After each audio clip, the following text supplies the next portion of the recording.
Bonjour Clémence. Bonjour Anne-Laurence. Alors parlons de Gaza, il n'y avait qu'une seule librairie chrétienne à Gaza. C'est exactement cela. Et je veux particulièrement vous parler de Rami Ayad. Alors qui est Rami Ayad? C'était le directeur de cette unique librairie chrétienne à Gaza. Le personnel de la librairie chrétienne dans laquelle il travaillait avait reçu des menaces de mort. Et effectivement, en 2007, cet homme a été assassiné en raison de sa foi.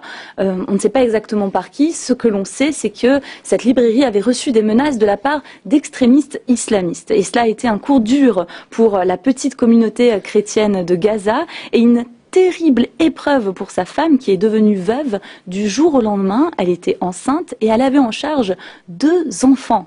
On s'est demandé si elle allait continuer à tenir ferme dans sa foi, si elle allait continuer à croire en un Dieu bon et miséricordieux. Et puis, on l'a rencontrée 7 années plus tard, et c'était une femme vraiment relevée qu'on a rencontrée.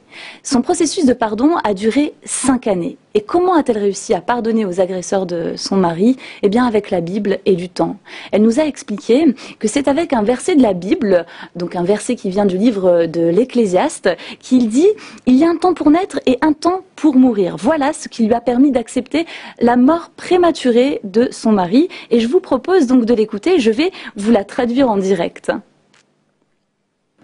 Au début, quand Ronnie est mort, quoi que je fasse, je criais « Ronnie, Ronnie ». Mais j'ai entendu la voix de Dieu en moi qui me disait « Mais pourquoi appelles-tu Ronnie tout le temps? Je suis avec toi, appelle-moi ». Et j'ai senti que Dieu me soutenait, moi et mes enfants. La vie n'était pas facile, le monde rempli de difficultés au début. J'avais mal, mais j'ai commencé à comprendre que Dieu marchait avec moi et qu'il façonnait ma personnalité.